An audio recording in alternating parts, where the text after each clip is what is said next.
புதுக்கோட்டை மாவட்டம் பொன்னமராவதி அருகே கண்டியானத்தம் ஊராட்சியில் புதுப்பட்டியில் குறவழி காட்டு ஐயனார் கோவில் திருவிழாவை முன்னிட்டு ஜல்லிக்கட்டு போட்டி நடைபெற்றது. இப்போட்டியினை புதுக்கோட்டை மாவட்ட தனி துணை ஆட்சியர் சோபா கொடியசைத்து துவக்கி வைத்தார். இந்த ஜல்லிக்கட்டில் புதுக்கோட்டை, திண்டுக்கல், சிவகங்கை, மதுரை, தேனி உள்ளிட்ட பல்வேறு மாவட்டங்களில் இருந்து 750 காளைகளும் 250 மாடுபிடி வீரர்களும் பங்கேற்றனர். விறுவிறுப்பாக நடைபெற்ற ஜல்லிக்கட்டு போட்டியினை ஏராளமானோர் கண்டு ரசித்தனர். விருதுநகர் மாவட்டம் திருவில்லிபுத்தூர் மேகமலை புலிகள் சரணாலயத்தில் புலிகள், சிறுத்தைகள், கரடிகள், காட்டெருமைகள், யானைகள், மான்கள், ராஜநாகங்கள், பெரிய அளவிலான மலைப்பாம்புகள், காட்டுப்பன்றிகள் என ஏராளமான வனவிலங்குகள் வசித்து வருகின்றன. இந்த வனவிலங்குகளை கணக்கெடுக்கும் பணியில் வனத்துறையினர் கடந்த சில மாதங்களாக ஈடுபட்டு வருகின்றனர். அந்த வகையில் வரையாடுகள், சாம்பல் நிற அணில்கள், பறவைகள், யானைகள் கணக்கெடுப்பு முடிவுற்றது. இதனைத் தொடர்ந்து திருவில்லிபுத்தூர் வன விரிவாக்க மையத்தில் ஆலோசனைக் கூட்டம் நடைபெற்றது. அதில் புலிகள், சிறுத்தைகள், கரடிகள் போன்ற ஊன் உண்ணிகள் மற்றும் தாவர உண்ணிகளான மான்கள், காட்டெருமைகள் உள்ளிட்ட வன விலங்குகளை கணக்கெடுப்பது குறித்த கணக்கெடுப்பில் பங்கேற்க உள்ள வனத்துறையினருக்கு நேற்று பயிற்சி வழங்கப்பட்டது. இந்நிலையில் கோவிலாறு அணை, பிளவக்கல், பெரியாறு அணை, சதுரகிரி மலைப்பகுதி உள்ளிட்ட பகுதிகளில் வன விலங்குகள் கணக்கெடுக்கும் பணி இன்று தொடங்கியது. திருவள்ளூர் மாவட்டம் பெரியபாளையம் அடுத்த செங்காளம்மன் கண்டிகையை சேர்ந்தவர் கூலி தொழிலாளியான ஹேமலதா.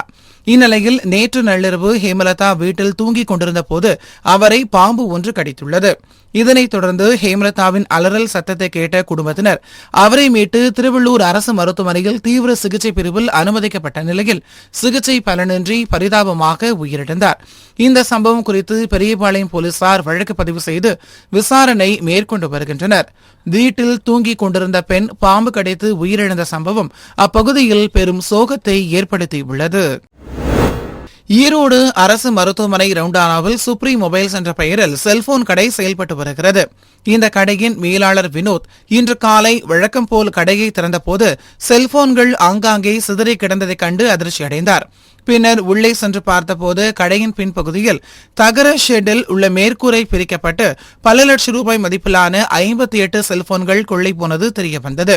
இதுகுறித்து மேலாளர் வினோத் கொடுத்த புகாரின் பேரில் ஈரோடு அரசு மருத்துவமனை காவல் நிலைய காவல்துறையினர் விசாரணை மேற்கொண்டு வருகின்றனர்.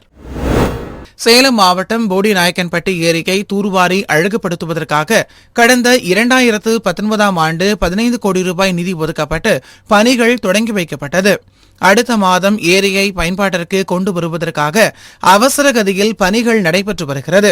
இந்நிலையில் ஏரியில் தேங்கியிருக்கும் தண்ணீரில் தடை செய்யப்பட்ட ஆப்பிரிக்கன் கெளுத்து வகை மீன்கள் பிடிக்கப்பட்டதால் பொதுமக்கள் அதிர்ச்சியடைந்துள்ளனர். இந்த வகை மீன்களை உட்கொள்வதால் மலட்டுத்தன்மை ஏற்படுவதுடன் புற்றுநோய் அபாயமும் உள்ளது. எனவே ஏரியில் உள்ள தண்ணீர் முழுவதும் வெளியேற்றி பின்னர் அதில் மேலும் இந்த வகை மீன்கள் இருக்கின்றனவா என்று உறுதி செய்து அதனை முழுமையாக அப்புறப்படுத்த வேண்டும் என்று பொதுமக்கள் தரப்பில் கோரிக்கை விடுக்கப்பட்டுள்ளது. கிருஷ்ணகிரி மாவட்டம் போச்சம்பள்ளி அடுத்த சின்ன பாராண்டப்பள்ளி கிராமத்தைச் சேர்ந்த சக்திவேல் தனது வீட்டில் சுமார் 5க்கும் மேற்பட்ட கறவை மாடுகளை வைத்து பராமரிப்பு செய்து வருகிறார். அதிலிருந்து கிடைக்கும் பணத்தை கொண்டு தனது வாழ்க்கையை அவர் நடத்தி வருகிறார். இந்நிலையில் மாட்டிற்கு தேவையான தீவனப் பொருட்களை கடந்த 2 நாட்களுக்கு முன்னர் வாங்கி அதனை தனது வீட்டிற்கு முன்பு உள்ள இடத்தில் அடுக்கி வைத்துள்ளார். இந்நிலையில் நேற்றிரவு மர்ம நபர்கள் அந்த புல்லிற்கு தீ வைத்து சென்றுள்ளனர்.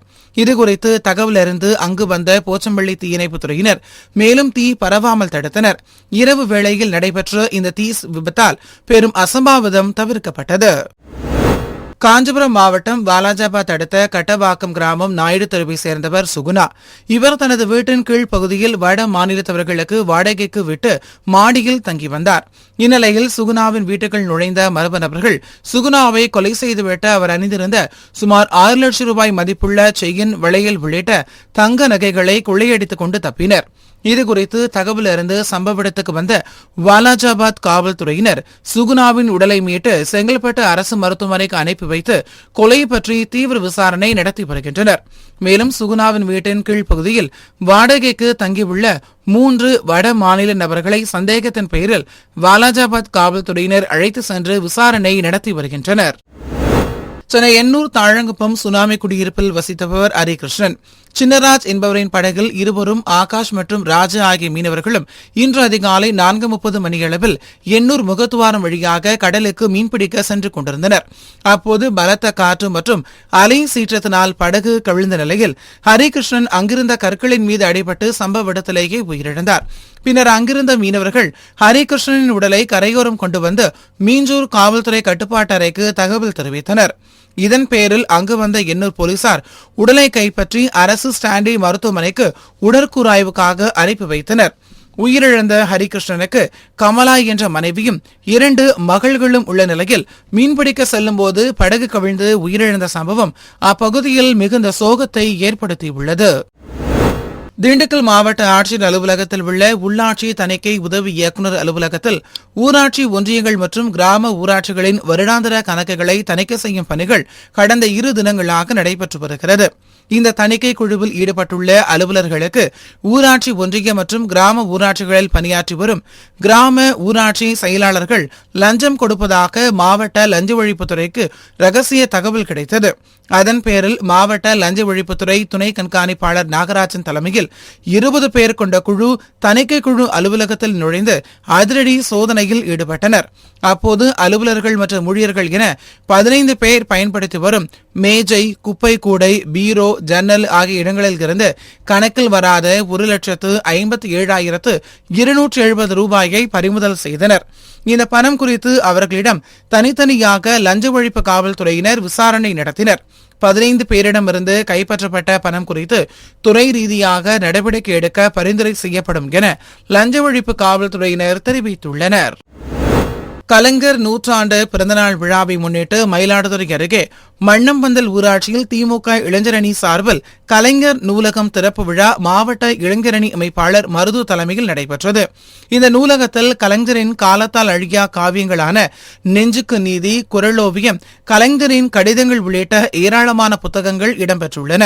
இந்த நூலகத்தை திமுக மாவட்ட செயலாளர் நிவேதா முருகன், திமுக இளைஞரணி மாநில துணை செயலாளர் இளையராஜா ஆகியோர் பொதுமக்கள் பயன்பாட்டுக்காக திறந்து வைத்தனர். இந்த நிகழ்ச்சியில் மயிலாடுதுறை அடுத்த பல்லவராயன்பேட்டை நரிக்குறவர் குடியிருப்பில் வசிக்கும் நரிக்குறவர் சமுதாய மாணவர்கள் 10 மற்றும் 12ஆம் வகுப்பு பொதுத் தேர்வில் தேர்ச்சி அடைந்த 9 பேருக்கு பாராட்டு தெரிவிக்கும் விதமாக அவர்களுக்கு ஊக்கத்தொகை வழங்கப்பட்டது. திண்டுக்கல் மாவட்டம் கொடைக்கானல் பெருமாள் மலைப்பகுதியைச் சேர்ந்த ஜான் பீட்டர் கொடைக்கானலில் உள்ள தனியார் உணவகத்தில் செக்யூரிட்டியாக வேலை செய்து வருகிறார். கடந்த 21ஆம் தேதி இவரும் இவரது மனைவியும் புதிய ஆடை எடுப்பதற்காக வீட்டை பூட்டிவிட்டு கொடைக்கானலுக்கு சென்று உள்ளனர். பின்னர் மாலை வீடு திரும்பிய போது வீட்டின் கதவு உடைக்கப்பட்டு பீரோவில் இருந்த 9 பவுண்ட் நகை மற்றும் 12,000 ரூபாய் ரொக்கம் திருடு போனது தெரியவந்தது. இதுகுறித்து ஜான் பீட்டர் கொடுத்த புகாரின் அடிப்படையில் கொடைக்கானல் போலீசார் வழக்கு பதிவு செய்து விசாரணை நடத்தி வந்தனர். இந்நிலையில் கொடைக்கானல் பெருமாள் மலை அருகே சந்தேகத்துக்கிடமாக நின்றிருந்த கடலூர் மாவட்டம் பன்ருட்டியைச் சேர்ந்த மணிகண்டன் என்பவரை பிடித்து விசாரித்ததில் ஜான் பீட்டர் வீட்டில் திருடியது தெரியவந்தது. இதையடுத்து கொடைக்கானல் போலீசார் மணிகண்டனை கைது செய்தனர். அவரிடம் இருந்த 9 பவுண்ட் தங்க நகையையும் பறிமுதல் செய்தனர். ராமநாதபுரம் மாவட்டம் தொண்டி அருகே நம்புத்தாளையில் ஸ்ரீ பாலமுருகன் கோவிலில் வைகாசி விசாக திருவிழா நடைபெற்றது.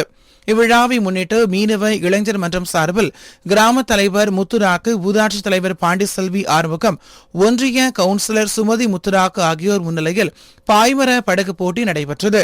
இப்போட்டியில் 26 படகுகள் கலந்து கொண்டு நிர்ணயிக்கப்பட்ட எல்லையை நோக்கி சென்றன.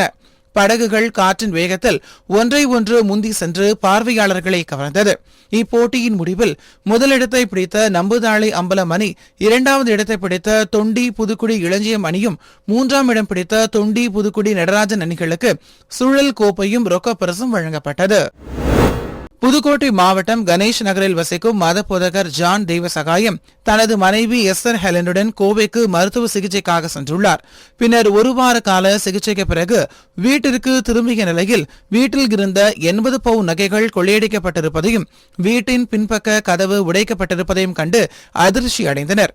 இதுகுறித்து ஜான் தெய்வசகாயம் அளித்த புகாரின் பேரில் போலீசார் சம்பவ இடத்துக்கு சென்று கைரேகை நிபுணர் மற்றும் மோப்புநாய் லாராவை அழைத்து வந்து தடயங்களை சேகரித்து விசாரணை நடத்தி வருகின்றனர். தூத்துக்குடி மாவட்டம் கோவில்பட்டி அருகே உள்ள தீத்தம்பட்டி செல்லும் நெடுஞ்சாலைக்கு சொந்தமான சாலையில் பெயர் பலகை கடந்த சில நாட்களாக பழுதடைந்து தலைகீழாக உள்ளது. இதனால் அவ்வழியாக பல கிராமங்களுக்கு செல்லும் கிராம மக்கள் வழி தெரியாமல் வேறு வழியில் செல்லும் நிலைமை உள்ளது. மேலும் அவ்வழியாக புதிதாக செல்வோர் இடம் தெரியாமல் குழம்பி வருகின்றனர். எனவே நெடுஞ்சாலைத்துறையினர் பெயர் பலகையை சீர் செய்து தர வேண்டும் என்று கிராம மக்கள் கோரிக்கை விடுத்துள்ளனர். சென்னை திருவொற்றியூர் தியாகராயபுரத்தில் வசித்து வருபவர் பார்த்திபன் மற்றும் அவரது நண்பர் மோதீஸ். இவர்கள் இருவரும் தங்களது வீட்டின் அருகே நின்று பேசிக் கொண்டிருந்த போது முகமூடி அணிந்து வந்த 3 பேர் கொண்ட மர்ம கும்பல் பார்த்திபனையும் மோதீஸையும் சரமாரியாக வெட்டி தப்பி ஓடினர். இதனை கண்ட அக்கம்பக்கத்தினர் இருவரையும் மீட்டு ஆம்புலன்ஸ் மூலம் அரசு ஸ்டான்லி மருத்துவமனைக்கு அனுப்பி வைத்தனர்.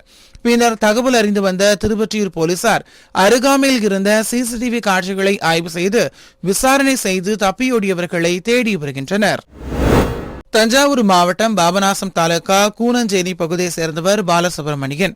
இவர் பாபநாசம் அரசு வேளாண்மை விரிவாக்க மையத்தில் இருந்து உளுந்து விதைகளை கொள்முதல் செய்து அதனை 10 ஏக்கர் நிலத்தில் விதைத்துள்ளார். இந்நிலையில் உளுந்து விதைகளை வயல்களில் தெளித்து 10 நாட்களிலேயே செடிகள் மஞ்சள் நிறத்தில் மாறிவிட்டதாகவும் 60 நாட்கள் ஆகியும் உளுந்து காய்கள் ஒன்று கூட உற்பத்தியாகாத நிலை இருந்து வருவதாகவும் உளுந்து பயிரை பார்வையிடும் போதெல்லாம் மன அழுத்தம் ஏற்பட்டு கண்ணீர் வருவதாகவும் அவர் வேதனை தெரிவித்துள்ளார். தொடர்ந்து சம்பந்தப்பட்ட அதிகாரிகள் உடனடியாக உளுந்து பயிரை பார்வையிட்டு உரிய நடவடிக்கை எடுத்து நிவாரணம் வழங்க வேண்டும் எனவும் கோரிக்கையும் விடுத்துள்ளார். அரசாங்கத்துல பாபநாசம் டெப்போல தான் உளுந்து வாங்கணும். ஒரு 10 ஏக்கருக்கு வாங்கிட்டு வந்து உளுந்து அடிச்சேன். ஒரு 20 நாள்லயே மஞ்சள் சீடு வந்துருச்சு. சரி அது சரியா போயிடும் அப்படின்னு நினைச்சிட்டு இருந்தோம். அது காலங்காலமா போக 40-55 நாள் ஆயிடுச்சு சார். 55-60 நாள் ஆயிடுச்சு. இன்னமும் வந்து ஒரு உளுந்து கூட காய்க்கல. எங்களுக்கு வாழ்வாதாரம் போயிடுச்சு. 2வது எங்க பிள்ளைங்களை எப்படி நாங்கள் படிக்க வைக்க போறோம்? ஃபீஸ் கட்டணும், பொண்ணுக்கு ஃபீஸ் கட்டணும், பிள்ளைங்களுக்கு ஃபீஸ் கட்டணும். எப்படி நாங்க சாப்பாட்டுக்கே வழி இல்லாம போயிடும் போல இருக்கு. அப்படி ஒரு சூழ்நிலை. திருப்பூர் மாவட்டம் பெருமாநல்லூர் அருகே கடந்த 2 தினங்களுக்கு முன்பு 2 வாகனங்கள் விபத்துக்குள்ளாகி அதில் இருந்த குட்கா மூட்டைகள் சாலையில் சிதறியது. வாகனத்தை ஓட்டி சென்ற நபர்கள் தப்பித்து ஓடிய நிலையில் இது தொடர்பாக வழக்கு பதிவு செய்து விசாரணை மேற்கொண்டு வந்த பெருமாநல்லூர் காவல்துறையினர் வாகன சோதனையில் ஈடுபட்டிருந்தனர். அப்போது அவ்வழியாக வந்த மகிழ்வுந்தை நிறுத்தி சோதனை செய்தபோது அதில் 239 மூட்டைகளில் 1658 கிலோ குட்கா இருந்தது தெரியவந்தது. விசாரணையில் பெங்களூருவில் இருந்து அவினாசிக்கு கொண்டுவரப்பட்டது தெரியவந்தது. தொடர்ந்து இந்த சம்பவத்தில் தொடர்புடைய ராஜஸ்தானை சேர்ந்த தினேஷ்குமார், கேசவராவ், மாதரம், தூதராம், கோபராம், ஓபுரம் ஆகியோரை கைது செய்து விசாரணை நடத்தி வருகின்றனர். தேனி மாவட்டம் ஆண்டிப்பட்டி, கண்டமனூர், காமாட்சிபுரம், ஆத்தங்கரைப்பட்டி, கோவிந்தநகரம், சீப்பாலக்கோட்டை உள்ளிட்ட சுற்றுவட்டார பகுதிகளில் 500க்கும் மேற்பட்ட காற்றாலைகள் இயங்கி வருகிறது. இந்நிலையில் மாவட்டத்தின் தென்மேற்கு திசையில் இருந்து காற்று வீச தொடங்கியுள்ளதால் காற்றாலைகளில் மின்சார உற்பத்தியும் தொடங்கியுள்ளது. தென்மேற்கு திசையில் இருந்து வீசும் காற்றின் வேகம் ஒரு நொடிக்கு 10 மீட்டர் என்ற அளவில் உள்ளதாக காற்றாலை பணியாளர்கள் தெரிவித்தனர். திருப்பூர் மாவட்டம் உடுமலையில் உள்ள பிரசித்தி பெற்ற முரீது பாபா தர்காவில் 137வது ஆண்டு உருஸ் கந்தூரி விழா நடைபெற்றது. கந்தூரி விழாவின் முக்கிய நிகழ்வான இஸ்லாமிய பெரியவர்கள் கலந்து கொண்டனர். மவ்லீது ஓதப்பட்டு சிறப்பு பிரார்த்தனை மற்றும் ஆன்மீக பேருரை நடத்தப்பட்டது. தொடர்ந்து கந்தூரி என்னும் அன்னதான நிகழ்வும் நடத்தப்பட்டது. இதனை திமுக நகர செயலாளர் வேலுசாமி மற்றும் எம்ஜிஆர் மக்கள் இயக்க நிறுவன தலைவர் லியாகத் அலிகான் ஆகியோர் தொடங்கி வைத்தனர். கந்தூரி நிகழ்விற்கு பின் பயான் நிகழ்ச்சியும் நடைபெற்றது. இதில் சாதி மத பேதமின்றி ஏராளமானோர் கலந்து கொண்டனர். சென்னை எண்ணூர் நெட்டுக்குப்பத்தை சேர்ந்த ஸ்ரீவள்ளி என்பவர் எண்ணூர் கத்திவாக்கம் பகுதியில் உள்ள அரசு பள்ளியில் 12ஆம் வகுப்பு படித்து வந்துள்ளார். இந்நிலையில் கடந்த சில நாட்களுக்கு முன் வெளியான 12ஆம் வகுப்பு பொதுத் தேர்வில் ஸ்ரீவள்ளி 600க்கு 584 மதிப்பெண்கள் பெற்று மாநில அளவில் 2ஆம் இடம் பிடித்துள்ளார். இந்நிலையில் மாணவிக்கு அவர் வீட்டின் அருகே உள்ளவர்கள் பாராட்டி வாழ்த்துக்களை தெரிவித்து வருகின்றனர். தந்தை மீன்பிடி தொழில் செய்து வரும் நிலையில் அரசு பொதுத் தேர்வில் வெற்றி பெற்ற ஏழை மாணவி ஸ்ரீவள்ளி தனது மேல் படிப்பிற்கு அரசு உதவிட வேண்டும் என்று கோரிக்கை விடுத்துள்ளார்.